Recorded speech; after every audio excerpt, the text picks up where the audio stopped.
Hello and congratulations on getting access to this video course, and I'm going to walk you through how to create a profitable authority blog. So this is video number 1, which is the introduction and getting started. Now, before we jump right in, I want to jump in and talk about mindset because I want to make sure that you're in the right mindset before we get started. Because I'm a big believer that if you're in the right mindset, you'll be able to implement everything at a faster and more accurate pace. So what I found over the years is that too many blog owners fail because they focus on the misconception or the belief that if you have the right tools or you have the software tools or the WordPress platform or the right blogging platform, then you'll succeed. But the reality is that really, it's not about the blogging platform. It's not about the software tools or any of that.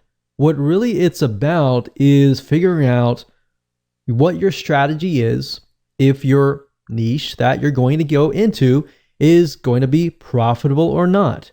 That's really what it's all about. So the secret is to start with a niche that you are truly an authority in. So this video course is all about that, how to find your niche, but how to make sure that you're in fact the authority. And we're going to put things through a test, and you'll see several tests in the beginning to make sure that is true. Plus, in addition to that, you want to make sure, of course, that it is profitable, that you have enough products to sell, and that you can increase your revenue stream. So what I want to do now is give you a quick overview of what's inside this video course. So you know exactly what to expect, and then of course you'll be able to see all the pieces of the puzzle, and then you'll be able to implement them at a faster rate. So this of course is video number 1. Video number 2 is find a profitable niche. So we're going to do some brainstorming.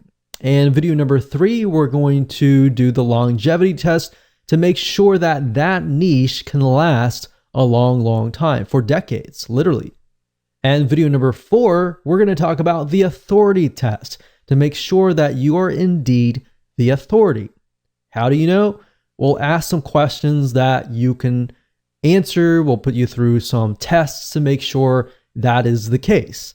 And of course, number 5 is going to be the competition test to make sure that you have enough competition. And video number 6, we're going to talk about the product test to make sure that everything is going to be profitable for you in the long run.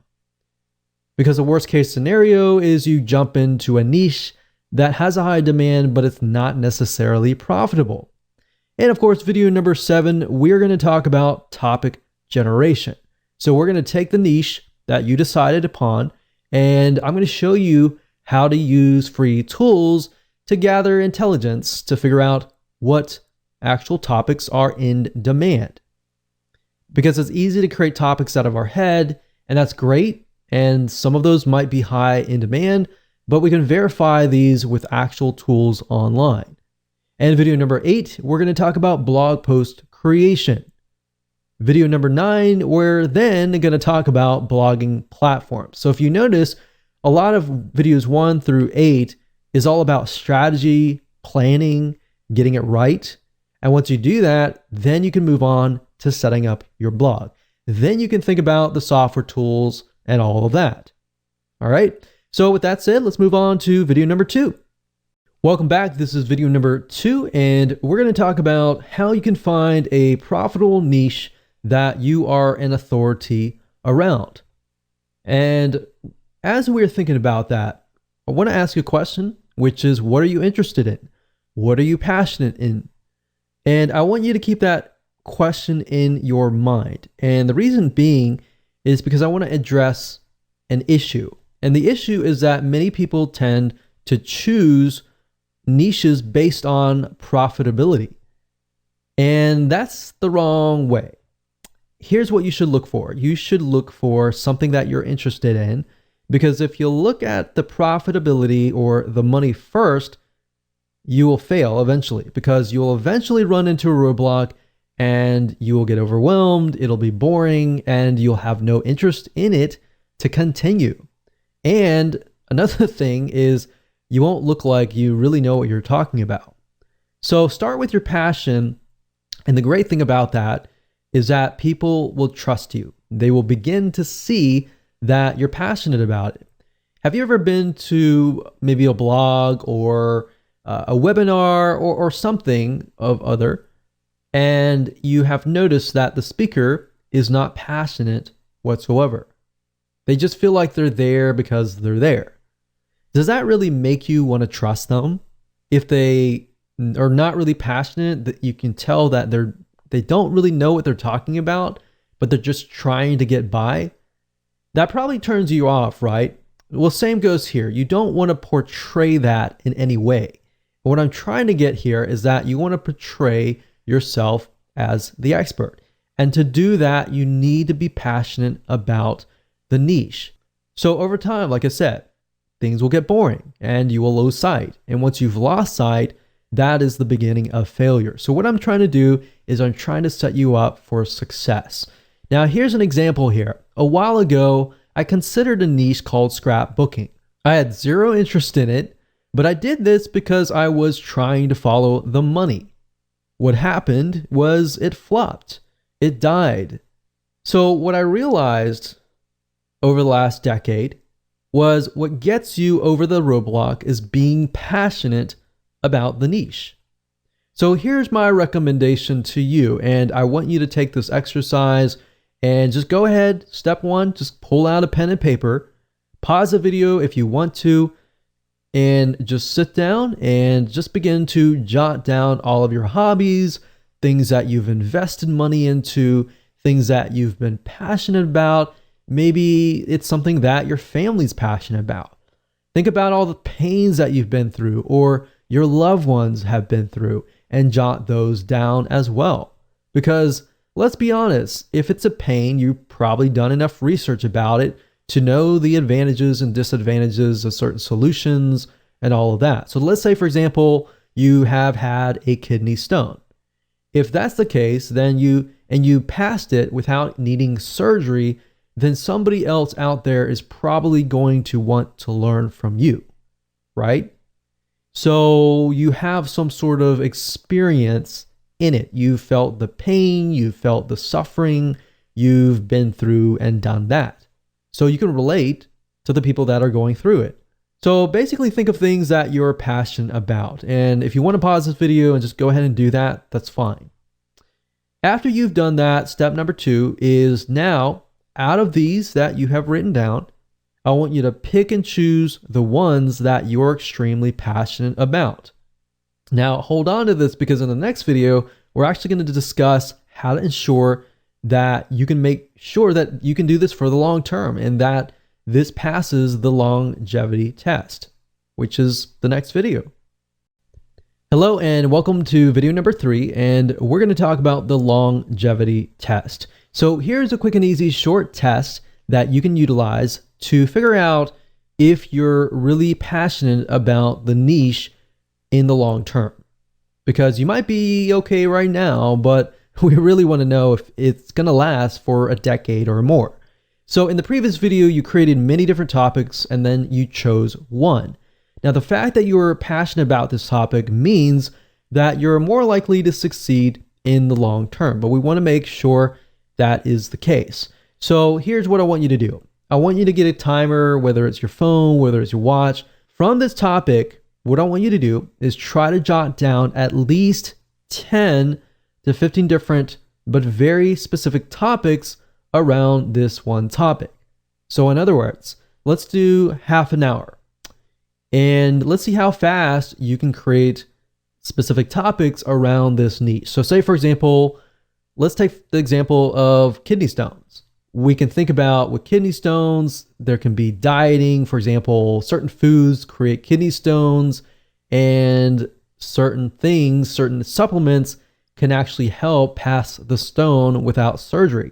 Now, can you create 10 or more topics? So I created 2 out of those.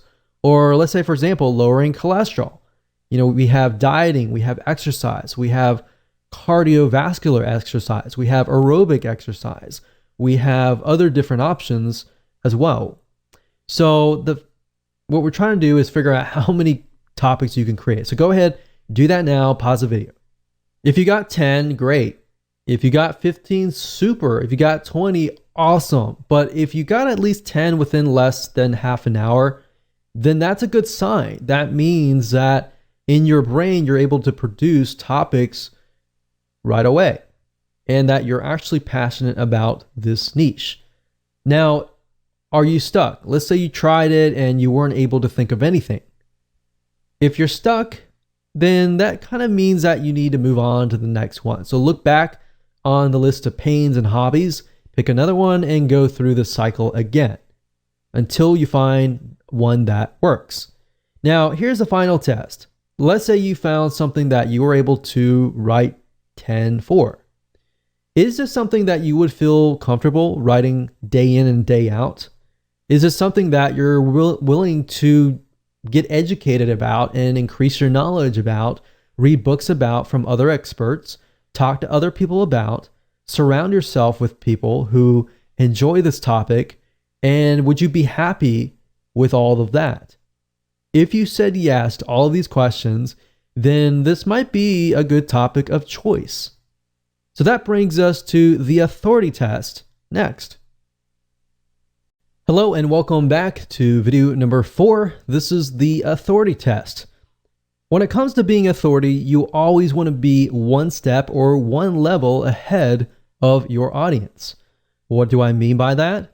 I mean, if your audience are newbies, you want to make sure that you are at least in the intermediate level.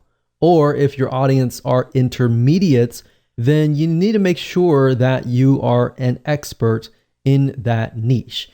And the reason being is because you need to be several steps ahead to ensure that you answer their questions. In other words, you need to make sure that you can gain their trust by providing value, and that way they understand that you have been through what they are going through right now. Because if you're going through what they're going through right now, they might see you as the same level as them. They don't really see you as the authority. They see you as maybe somebody who's a friend or somebody who understands what they're going through, but not yet has encountered the future. See what I mean by that? You have encountered the future, and therefore you can give them advice and tips to help them. So people want to know essentially if you are ahead of them, because basically the reality is if you do not know what you're talking about, people can see right through you. They won't trust you, and in the end, they will not buy from you. Because at the end of the day, people buy from people that they like and trust. So trust is a bigger, major factor here. So that's really what this whole formula is all about, is how can we get people to trust you? And ethically and rightfully so, if you know the niche, you know the advice and the tips, and you've lived it, then you're more likely to be able to connect. And by connecting, you understand their struggles. You see where if you find somebody that's just profitable and you're relying purely on somebody to write the content for you, so you're missing that emotional connection. So at the end of the day, if you think about it, people buy for emotion. They don't buy for logic. They justify their purchases with logic. All right.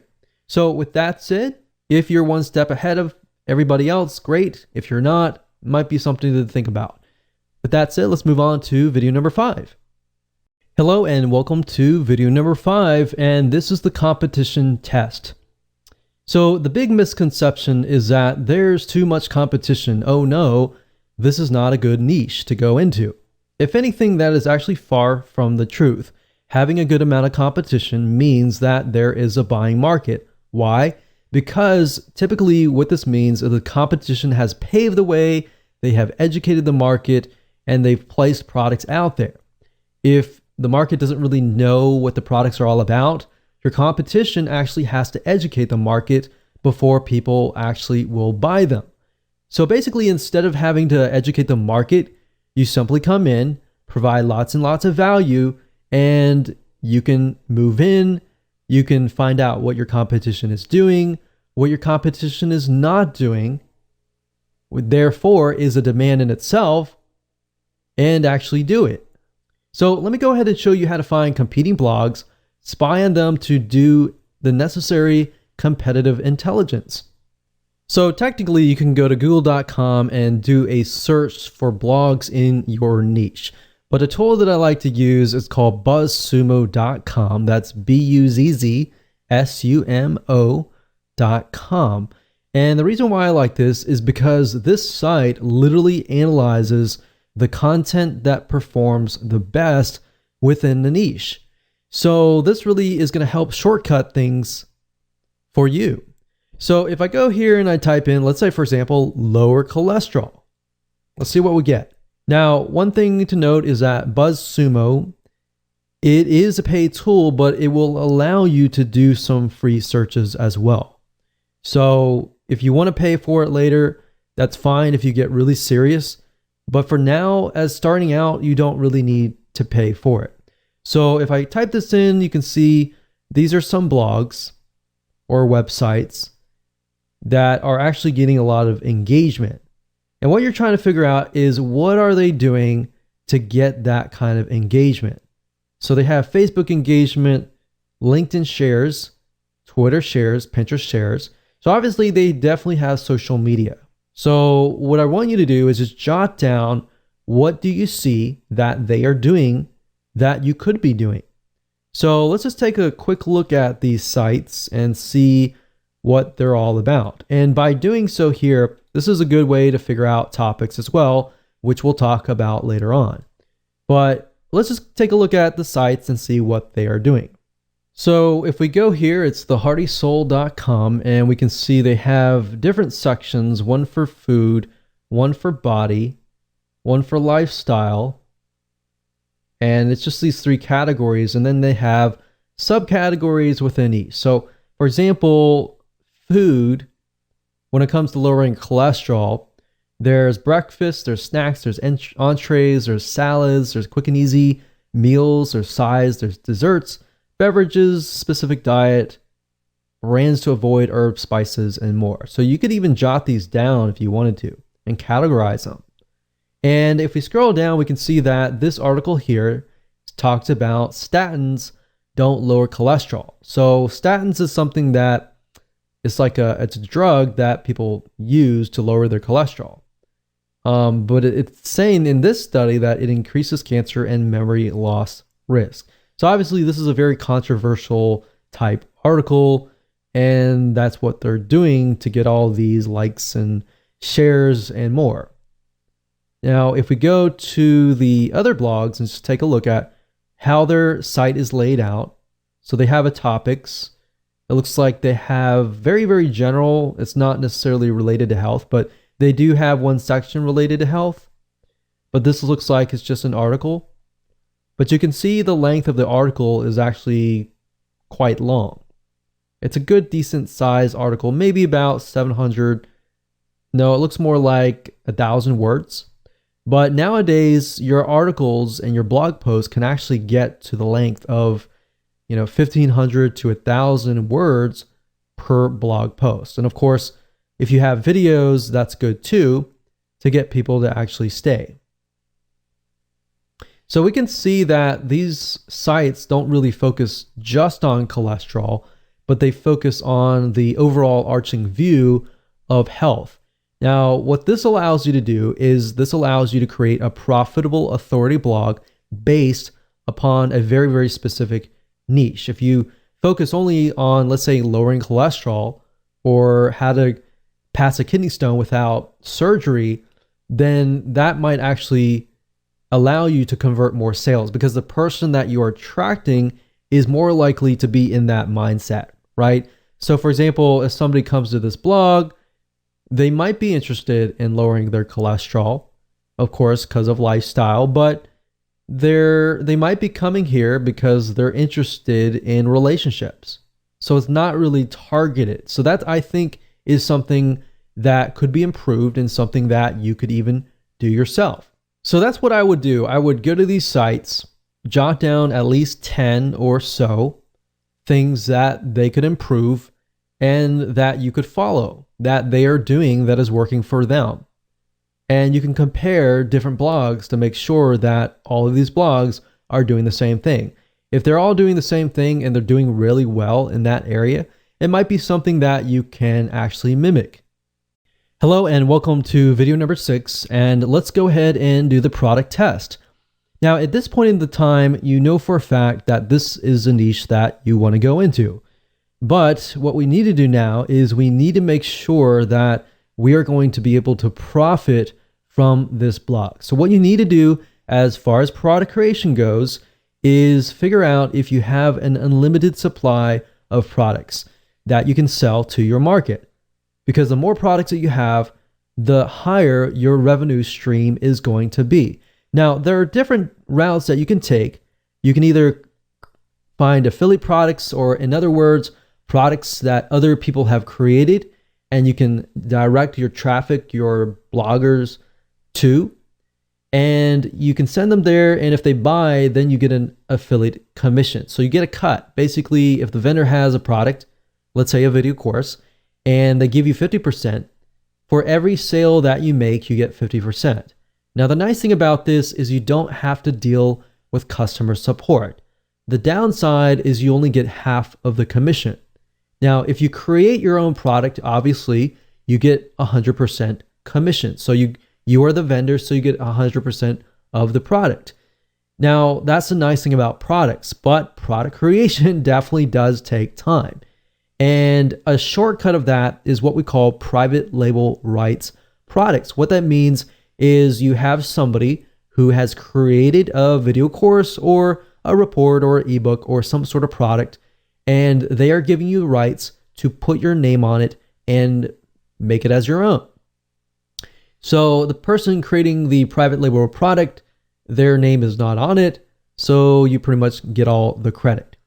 Now, if you go find a private label rights product in your niche, let's say, for example, lowering cholesterol, and you compile a ebook or a report that somebody can buy, or you can turn that report into a video course that somebody can buy. Either way, product creation or private label rights, you get 100% of the actual revenue. So here's the thing. Finding affiliate products is great. It allows you to focus on your blog. But if you're unable to find many affiliate products, that just means that you're going to have to create your own products or find private label rights products. But I want you to understand that at the end of the day, the more products you create, the more you actually control yourself. So you actually own these products. And if you have 5 different products, you can cross-sell them. If somebody buys product 1, you're more likely to present them with product 2, 3, 4, 5. And if they like you, and if they like your products, they're more likely to buy the other products. And that's the beauty of this, is you can pretty much do however you wish if you own the product. So what I want to do now is just head on over to Google. I'm going to show you real quick how to find products that you can sell if it's an affiliate product, or if you want a private label rights shortcut. So this is going to be a quick and easy exercise. Simply go to google.com, and then of course in the search box, type in private label rights, and then place the next word to be your niche. So in this case, if that's lower cholesterol, let's see what we get. So you're going to see PLR or private label rights. You can do a search for PLR as well. Same thing, same acronym. And you can see that, this is $3.49. It's 30 days to lower cholesterol, PLR ebook. And you want to make sure that you see what's inside the ebook. Now, I can't say for everything. Some ebooks are created with tons and tons of high quality, and some are created and they're not really good quality. So you really have to pick and choose. I mean, it's not really expensive. So at the end of the day, you can look at it, and if it's great, if it needs to be rewritten, you can hire an article writer to do a total rewrite of it. Or another thing you can do is you can head on over to upwork.com or fiverr.com, which is fiverr.com, and find somebody to turn these articles into videos, which is something that most people don't do, but that's an extra step that you can take that really adds a lot more value. Now, aside from private label rights, finding affiliate products or products that have vendors who have created a product that you can promote to get an affiliate commission, you go to clickbank.com and you click on their affiliate marketplace and you type in a keyword here. So let's say cholesterol and see what we get. So out of this, we can see there's 122 products, which is a good thing. That means that we have enough products that we could potentially sell. And as you can see here, the initial sell is $24.45, and that means that you're going to get that amount of money. And some of these have rebill. So some of these have recurring membership sites attached to it. So if you sell it once, you can get paid over and over again over the course of a few months. So what we're trying to do is we're trying to just glance really quick. You don't have to buy anything right now. Just kind of get an idea. Is there actually affiliate products out there that we can sell and promote and get a commission? And we can see that there is indeed 122. All right.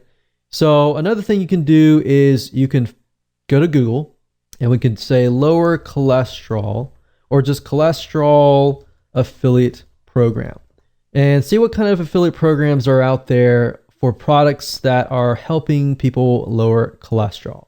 And you would simply go here, you would take a look at it. You could contact the vendor to get more information or even get private access or complimentary access to the actual product to test it out to make sure that it is good for your list. So over time, if you build a list of, let's say 500 people or 1,000 people, over time you have more leverage the bigger your list is, or the more interactive your actual list is. So lists can be email lists, it can be Facebook likes, it could be Twitter followers, and more. But this just gives you an idea about what is actually out there and if you have enough products to sell on your blog for the future. Hello and welcome back. This is video number 7, and we are going to talk about topic generation. So it's time to go one step further and figure out a larger list of topics. Now, we obviously have a list that we created earlier, but we want to make sure that we verify that they are truly in demand, and that is something that people are asking for out on the internet. So how do you go about verifying this? Let me go ahead and show you. So there are several tools that you can use that don't cost you any money to try to figure out topics that are in demand, that people are searching for. And the two sites are Google and SEMrush. Now, SEMrush does cost money, but at the same time, they do allow a free search, which gives you a limited amount of topics. And as you can see here, I went to SEMrush, that's SEMrush.com. And the keyword overview, as you can see here, I typed in lower cholesterol. So kind of following the topics that we've been talking about earlier. And as you can see here, you can choose countries, but I would advise just choose one country. And as you can see here, we scroll down, we can see phrase match keywords. So as far as lower cholesterol goes, we can see here how to lower cholesterol.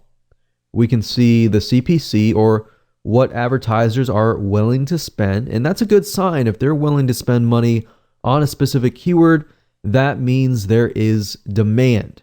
As you can see here, foods that lower cholesterol lowering foods. So there's a lot about foods. You can see that there are other keywords as well. There's ad copies, there's organic search results. You can also use BuzzSumo as well to generate topics.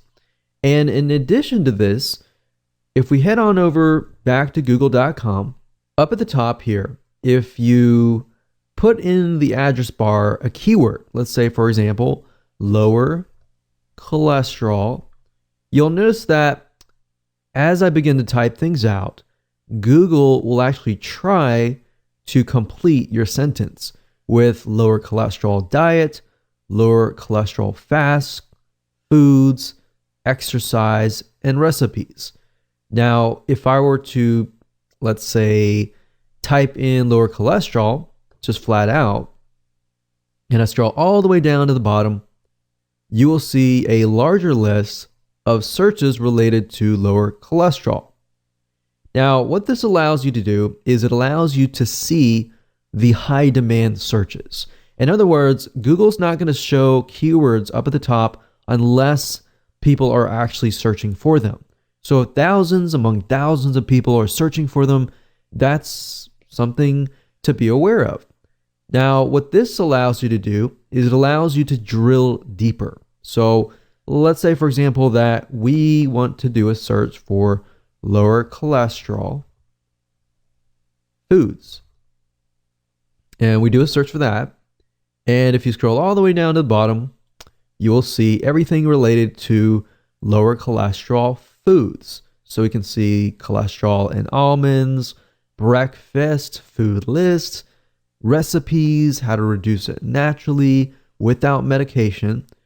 So we can see that and can I get an idea of the type of person that is searching?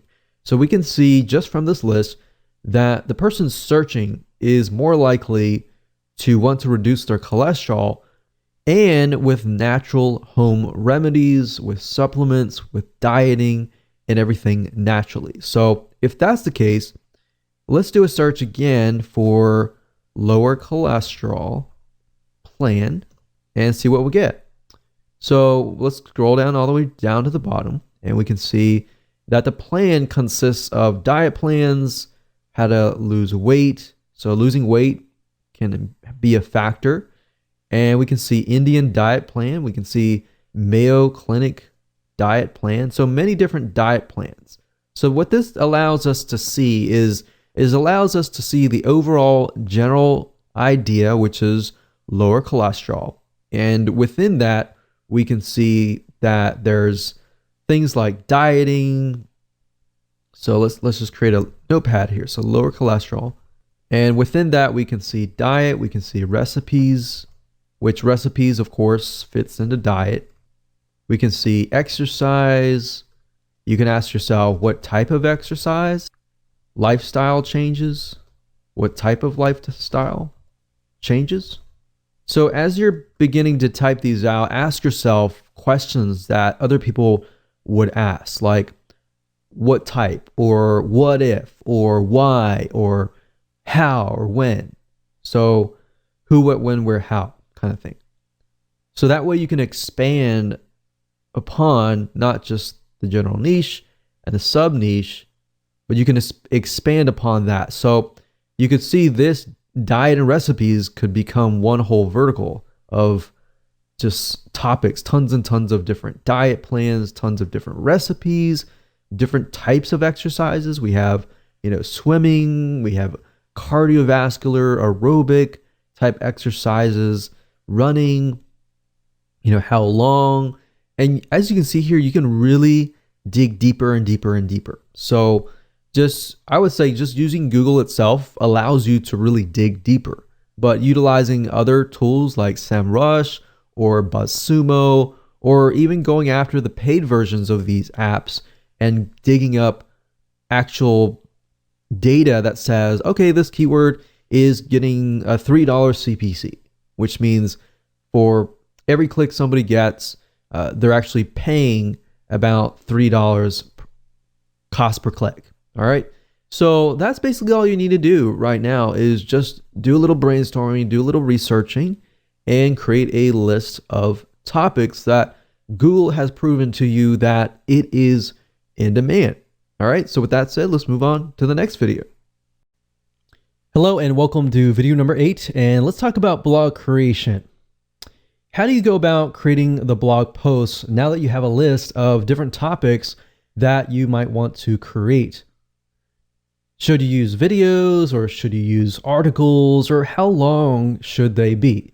Now, if you took a look at the BuzzSumo examples in the previous videos, you notice that the articles were pretty long. They were about 1,000 to about 1,500 words for an article. And that's pretty much standard nowadays. But if you can get to a point where it's like 2,000 articles and you have a video, that actually will keep the retention rate of somebody who lands on your blog.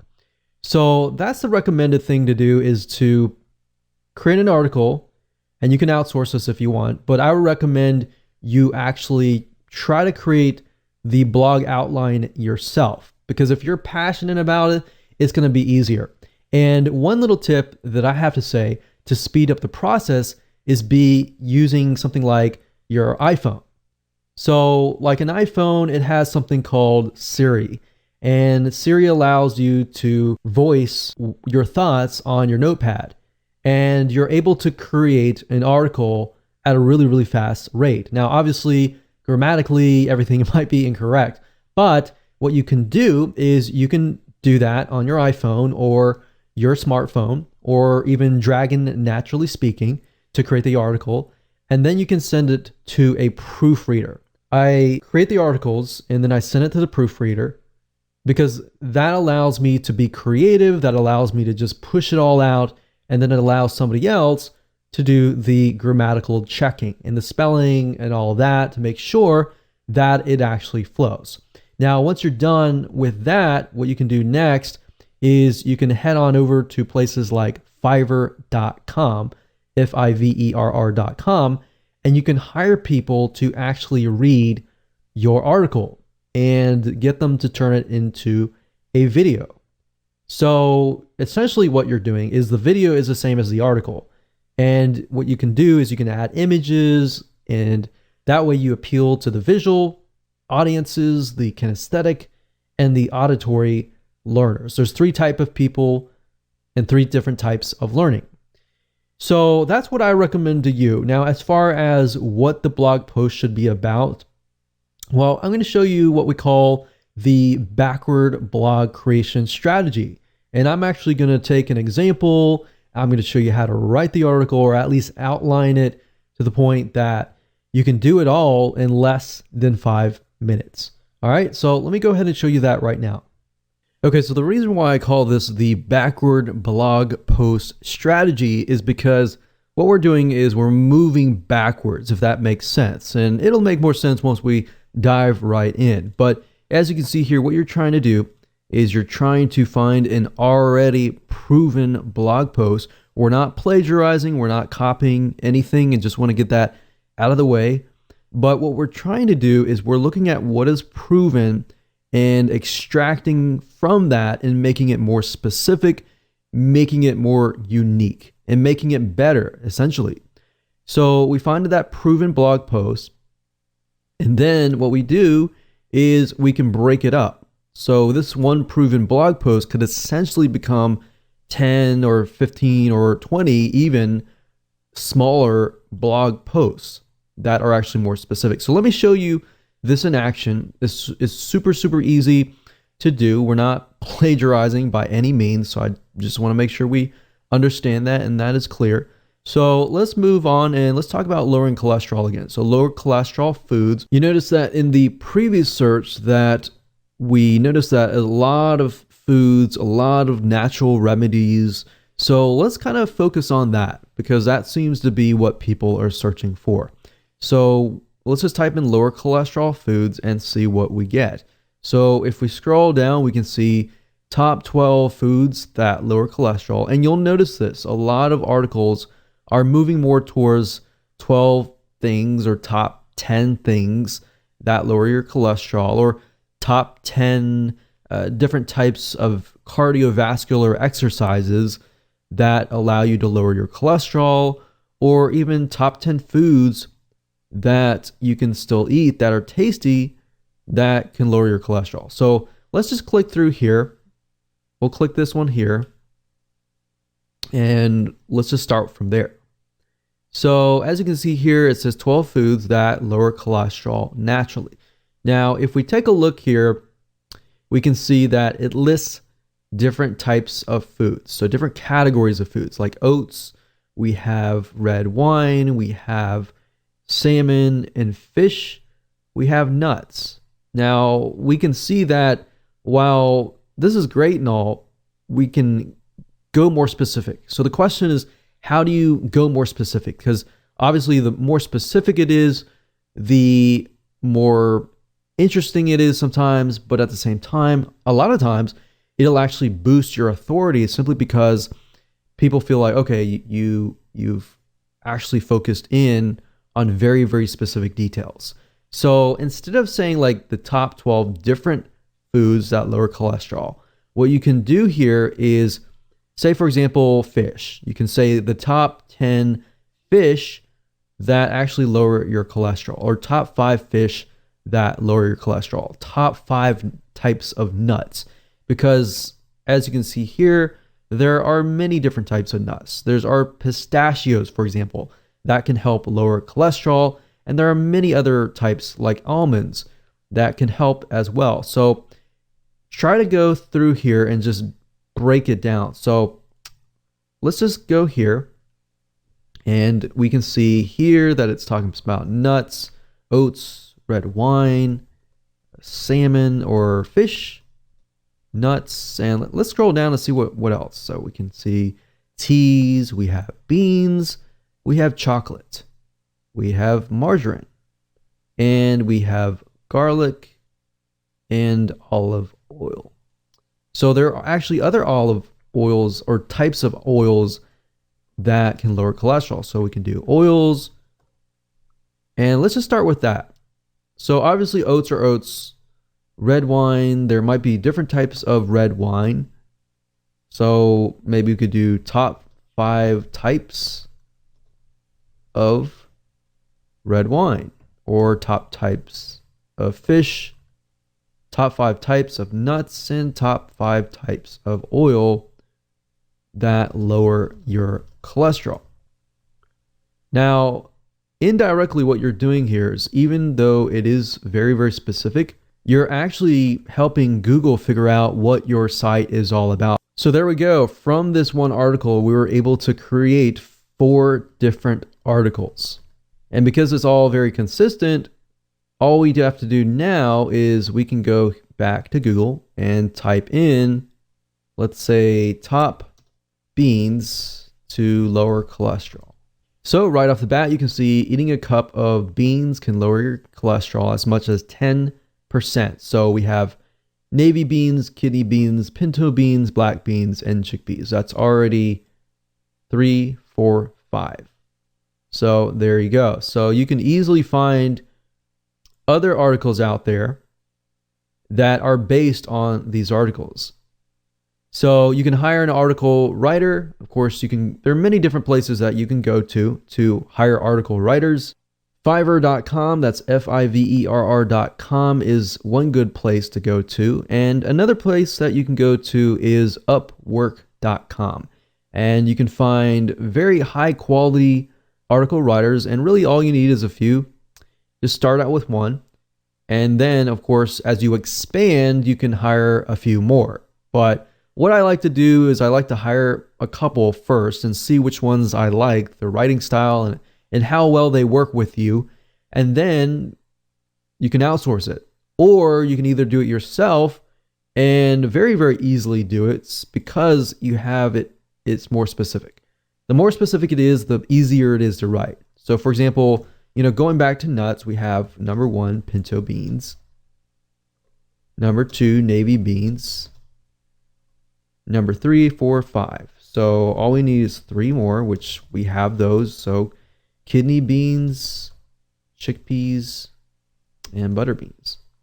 So all you have to do is simply hand this to an article writer and say, hey, I want you to write an article on the top 5 types of nuts that lower your cholesterol.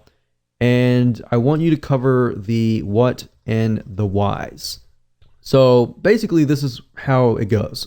As far as writing a blog post, to make sure that they convert, you always want to cover the what and the whys. You can cover the whens, that's fine, but you don't really want to cover the how. The how is the solution. So the solution is a how, and that essentially is what you are trying to get somebody to buy your product, is the how. So you get people interested in lowering their cholesterol. They learn about the what's and whys, and now they need to learn how to do that.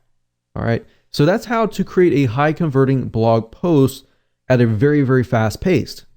Welcome to video number 9, and we're going to talk about blogging platforms. So congratulations, you've reached the end of this video course, and now it's time to talk about blogging platforms. We're going to talk about two things, WordPress or Blogger.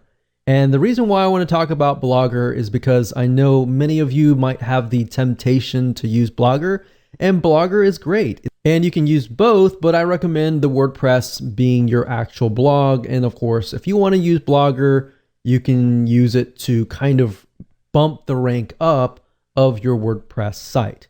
So let me explain. Blogger is owned by Google. It's also known as blogspot.com or blogger.com.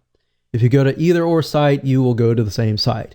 This is owned by Google, and it is able to rank super fast. In fact, you'll notice that many self-made authority figures in different niches like you are using blogger.com. And if you notice, they rank really, really fast in the internet.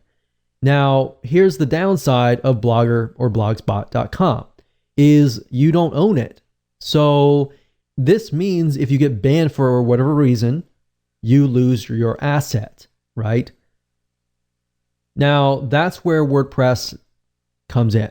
Ultimately, you need to have your own asset, especially if you're building a business surrounding this. This is a serious thing. So that's why we recommend WordPress. And you need to buy your own domain. You need to buy your own web hosting. And usually, typically, most web hosting companies have WordPress.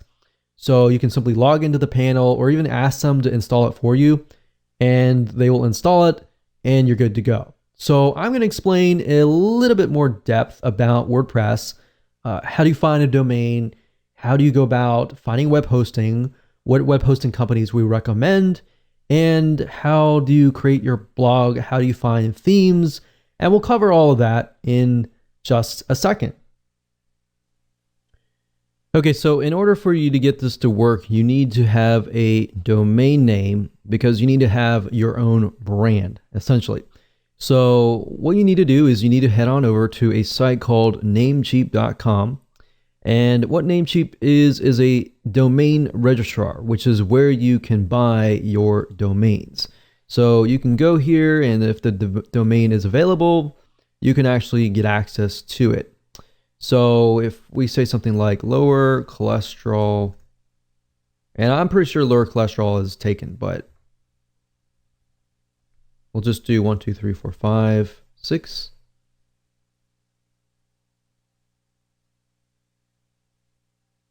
And we can see whether or not it is available. And I'm pretty sure it is just because it puts the numbers in it, but I don't recommend you do that. I just recommend that you find whatever domain that is great for you, and then of course add it to your cart, buy it, and you're good to go. So you pretty much have completed the domain part. Now you have to get web hosting. So essentially the way it works is this. If we go back over here, you need two things. You need a domain name, which is kind of like an address, and then of course you need to have web hosting. So if you think about it, a house or apartment, you always have an address, right? And of course, the address points to a house. And then a house actually has furniture in it, and you can change the outlook of it, the design of it, on all that. That's basically what web hosting is all about. So what you need to do now is you need to find a web hosting company that specializes in WordPress, because you're going to be using WordPress. Now, just keep in mind that WordPress is a very intensive type software. So as you grow your WordPress site, it utilizes a lot of RAM, a lot of server processing speed as it grows. So that's just something to keep in mind. So what I recommend that you do, you can either go to Google and you type in top WordPress hosting companies and go from there, or you can specifically use the ones that I'm about to talk to you about. There's one site called knownhost.com. We've used them. They have one of the best customer supports as of now, and they're very, very fast. The one good thing about web hosting companies is, as far as trying to figure out whether or not they are good or not, is to figure out how fast their support really is. If you email them, and you might want to test it out, if you contact them and they take hours and hours to get back to you, move on to the next place, because that's a good sign to figure out whether or not, that's a good hosting company. But we've tested this particular host and we found that they're really good. So what you want to do is you can head on over to here, and what you're looking for with WordPress type web hosting is SSD. So any type of SSD is going to be really fast. So you can pick the $25 per month plan, for example, and this is going to be reliable because this is a reliable host. You always want to choose a reliable host. The next host that's good for web hosting for WordPress is a2hosting.com. And if you go here, you look for the cloud hosting, or you can look for the shared hosting. So if you click on cloud hosting, you can go through and purchase whatever you need. Typically what you can do is you can start out with the very basic plan, and then of course move up from there. So as you can see, A2 hosting uses SSD, which is what you want. If you see any hosting that is using something like HDD, which is a regular hard drive, then you might want to pass. So for example, there are a lot of web hosting companies out there. HostGator also provides WordPress hosting. I cannot recommend HostGator. Have not really had the greatest experience with them. But knownhost.com is a great web hosting company that we have tested, and it has been tried and true. So once you've gotten your domain and your web hosting, the web hosting company will provide you with information on how to connect the two. So they will provide you with that, and if you have any problems with that, you can talk to them about that. So basically, I can tell you for a fact, KnownHost utilizes what we call cPanel. So they're going to give you access to a cPanel, which then you can log in, and of course, they will give you access to what we call Softaculous. So what you do is you click on WordPress here, and this is basically an app installer. So instead of having to go to wordpress.org and install the 5-minute installation file, which really isn't 5 minutes, by the way, it's more like maybe 10 or 15 minutes or even more, depending on your expertise. So that's why I find this route is just a lot easier, because with this Softaculous, all you have to do is simply go down, click install now, and you fill in the details, and within less than 3 steps, you have installed WordPress. So up at the top, if you scroll down, you're going to see the in-directory option. What this means is basically if you want your WordPress blog to be installed on www.yourdomain.com, if that is the case, leave this blank. If you want to install the WordPress blog in a subfolder, then that's when you can actually enter a directory here. So if this case, we can just type in test blog, you fill in your site name, your description, and then of course your admin username and password. And then of course you can choose the advanced options, and then you can actually select a theme. So that's a nice thing about this particular app installer is you can pick one, you can actually scroll through many different themes. And the nice thing about WordPress is you can literally change the whole design with a click of a button. You don't have to redo everything or anything like that. So if I want to go with this one, I can click select and click install.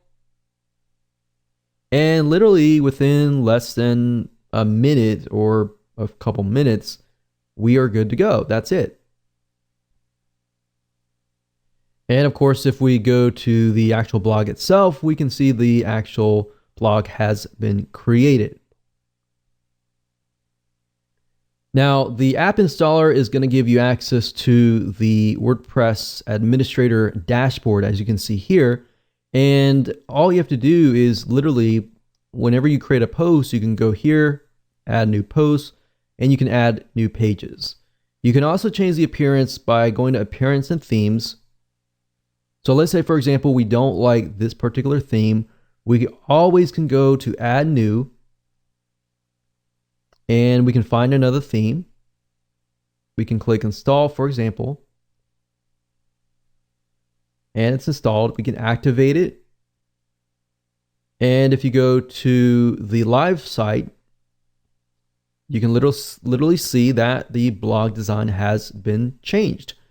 Now, I would recommend that if you are very serious about building a long-term authority blog, that you buy a theme that actually relates to your audience. So I recommend a site. It's called themeforest.net. themeforest.net. And if you go under WordPress, you can actually find different themes that relate to different markets. So for example, we have blog and magazine. And just because it says blog does not necessarily mean you have to use that theme. You can use a theme that is related to other different markets as well. So as you can see, it ranges about $20 to about $54 per theme. But these themes are very, very professional and can definitely make you stand out. And if somebody comes to your site, you want to make a good first impression. And if you do that, that's one side of getting people to trust you, is to make sure that your site looks professional. So that's just something to think about as well. So I'm not going to go into too much depth about how to use WordPress. That's a different course for a different day. There's many different types of video courses out there that will teach you how to utilize WordPress, how to manage the site, and all that. But best of all, WordPress is great because it's very newbie friendly. And once you understand how to use it, it's very, very fast and efficient to create posts, to create pages, to add images, and all of that.